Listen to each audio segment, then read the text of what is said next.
அஸ்ஸலாமு அலைக்கும் ரஹ்மத்துல்லாஹி தஆலா பரகாத்துஹு. அனைவருக்கும் ஏக இறைவனின் சாந்தியும் சமாதானமும் என்றென்றும் நிலவட்டுமாக. என்ன இவர் எப்போ பார்த்தாலும் இந்த கூலிங் கிளாஸ் போட்டுக்கிட்டு இரவொளியும் போடுறான்னு நினைக்காதீங்க. இதில் ப்ளூடூத் கனெக்ஷனாக இருக்குது. ப்ளூடூத்து இதில் செல்லில் கனெக்ட் பண்ணுறப்ப வாய்ஸ் கிளியராக இருக்கிறதுக்காக தான் இந்த ப்ளூடூத் கண்ணாடி போடுறது. இல்லைன்னா பவர் கிளாஸ் போடுறாங்க தான். இப்போ நம்ம பார்க்க இருக்கிறது பாங்கின் ஒழுங்குகள் பாகம் 5 இறுதி பாகம். இன்ஷா அல்லாஹ் வேற தொடர்ச்சி இருந்தால் அது சிறப்பு பாகமாக வெளியிடுறேன். இப்போ பாங்கின் ஒழுங்குகள் பாகம் பார்க்கும் பொழுது இதில் இக்காமத்துடைய விஷயம் வருது. இக்காமத்தை பற்றி ஹதீஸ் என்ன வருதுன்னா, பார்ப்போம், ஹதீஸ் படி பார்ப்போம். தொழுகை நேரம் வந்ததும் நீங்கள் பாங்கு இக்காமத் சொல்லுங்கள். உங்களில் மூத்தவர் உங்களுக்கு இமாமத் செய்யட்டும் என்று இறை தூதர் நபி ஸல்லல்லாஹு அலைஹி வஸல்லம் அவர்கள் கூறினார்கள் என்று மாலிக் பின் ஹுவைரிஸ் ரலியல்லாஹு அன்ஹு அறிவிக்கிற அறிவிப்பு புகாரியில் 658வது ஹதீஸில் இடம்பெற்றது. அதாவது ஒவ்வொரு தொழுகைக்கு பின்பு இக்காமத் இருக்கிறது ஒரு அறிவிப்பு. நபி ஸல்லல்லாஹு அலைஹி வஸல்லம் காலத்தில் தொழுகைக்கு இக்காமத் சொல்லப்பட்டது. மக்கள் தங்கள் வரிசைகளை சரிப்பு செய்து பண்ணாங்கன்னு ஒரு ஹதீஸ். அதாவது இப்போ இன்னொன்று ஹதீஸே குச்சி. அதாவது ஹதீஸே குச்சின்னா ஒன்றும் இல்லை. இப்போ ரசுல்லா அறிவிச்ச அல்லாவுடைய கலாமில் எழுதின விஷயங்கள் எல்லாம் குரானாக வந்துருச்சு. அல்லாவுடைய ஏட்டில் எழுதாத விஷயங்கள் ரசுல்லா அல்லாஹ் சொன்னதா சொல்கிறது தான் ஹதீஸை குச்சி. அந்த ஹதீஸை குச்சியில் ஒரு அடியான் காடுல ஆடு இதை பற்றி சொல்கிறப்ப அவன் பாங்கு சொல்கிறான். பாங்கு சொல்லி இக்காமத் சொல்லி தொழுகிறான்னா அவன் தனியாக தொழுகிறப்ப உள்ள ஹதீஸ். அப்போ ஒரு தனியாக தொழுதானா இக்காமத் சொல்லுங்கிற ஒரு விஷயம் கட்டாயமாகுது. சரி, இக்காமத்தில் இரண்டு முறை சொல்லணுமாண்டா 2 முறை சொல்வது தவறு கிடையாது. இது பிதுஅத்தும் கிடையாது. இதில் இது ஒரு பிதுஅத்தும் கிடையாது. 2 முறை சொல்வது தவறு கிடையாது. என்ன பாங்கு சொல்றப்ப அது அப்படி சொல்றது தவறு கிடையாது. ஆனால் சுன்னத்தான விரும்பத்தக்க செயல் என்னன்னா, ஒரு அறிவிப்பு பிலால் ரலியல்லாஹு அன்ஹு அறிவிக்கிறாங்க. அதாவது இக்காமத்து சொல்லும்போது கது காமத்தி சலாத்துங்கிற வார்த்தையை மட்டும் 2 முறை சொல்லுங்க, பாக்கி எல்லாத்தையும் ஒற்றைப்படையா சொல்லுங்க. பிலால் ரலியல்லாஹு அன்ஹு சொல்றார். வாக்கியம் எதுல இருக்குன்னா புகாரியில 605வது ஹதீஸ்லயும்.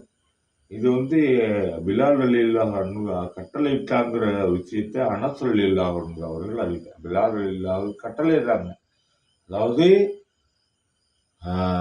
இக்காமத் சொல்லும் பொழுது மற்ற எல்லாத்தையும் ஒத்தப்படியா சொல்லணும். அல்லாஹ் அக்பர் அல்லாஹ் அக்பர்னு பாங்க சொல்றத அல்லாஹ் அக்பர் அல்லாஹ் அப்படிதான் சொல்லணும். என்ன 4 வாட்டி சொல்றது 2 வாட்டி சொல்லணும், 2 வாட்டி சொல்றது 1 வாட்டி சொல்லணும். ஆனால் அது காமத்தி சலாத் 2 வாட்டி சொல்லணும்னு கட்டளையிடுறாங்க.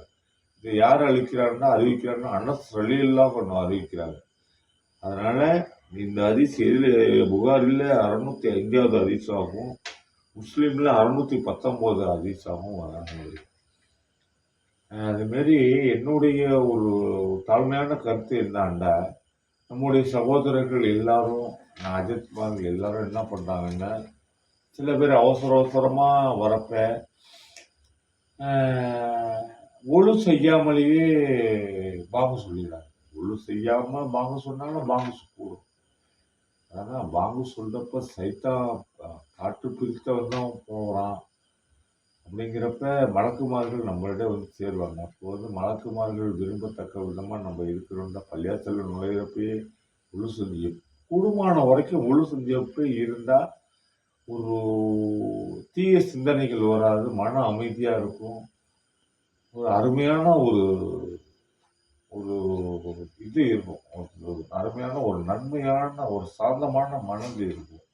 ஒரு தீய சிந்தனைகள் வராது. ஏன்னா ஒழு செய்யறதுங்கிறது தண்ணியை கொண்டு செய்யும். தண்ணி சைத்தான் நெருப்புலால படைக்கப்பட்டான். அந்த தண்ணியை கொண்டு ஒழு செய்யறப்ப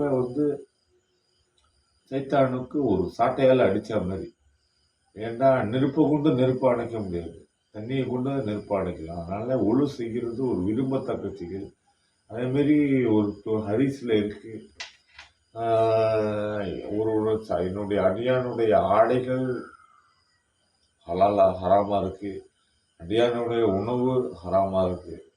அப்ப நான் எப்படி துவா உடல் ஹராமா இருக்கு.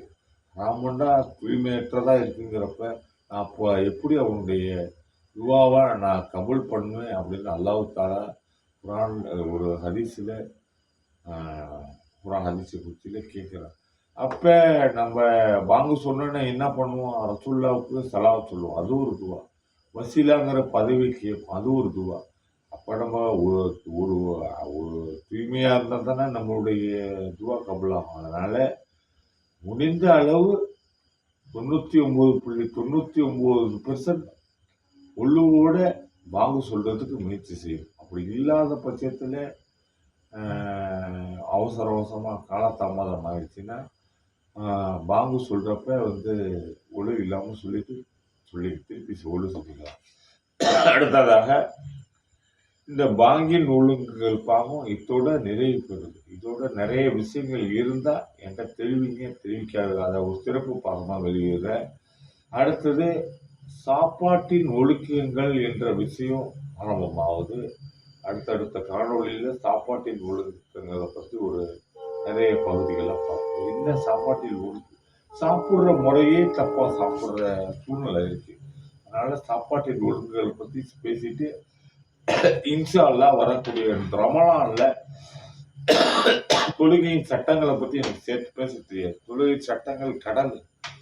நான் ஒரு துளி. இருந்தாலும் துளியா இருந்தாலும் நிறைய பேச முடியாது. ஏன்னா 4 மதகபை பத்தி பேச வேண்டியது இருக்கும். ஜாக்கூட மெத்தடை பத்தி பேச இருக்கும். அப்புறம் பார்த்தீங்கன்னா டிஎன்சிசி ஒரு மாதிரியா தொழுகிறாங்க. அவங்க மெத்தடை பத்தி பேச வேண்டியதா இருக்கும்.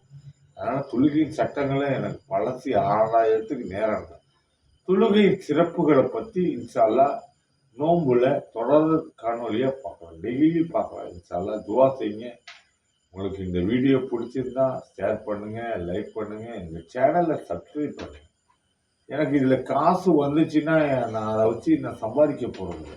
இதே சேனலை எப்படி அப்கிரேட் பண்றது, எப்படி அதிகமாக கிராஃபிக்ஸ் கொடுத்து அதை ரசிக்க வைக்கிறதுன்னு தான் செய்ய போகிறேன். இன்னும் நிறைய கிதாபுகள் வாங்க. அதனால் சப்ஸ்கிரைப் பண்ணுங்கள், லைக் பண்ணுங்கள். ஜிஸாக்கல்லாஹ். இது வரைக்கும் தொடர்ந்து எனக்கு அடுத்த காணொலியில் பார்ப்போம். தொடர்ந்து ஒத்துழைப்பு கொடுத்த என்னுடைய சகோதரர்கள் குடி உறவுகள் அனைவருக்கும் நன்றி. ஜிஸாக்கல்லாஹ். அடுத்த காணொளி நம்ம சாப்பாட்டின் ஒழுக்கங்களில் பார்ப்போம் இன்ஷா அல்லாஹ்.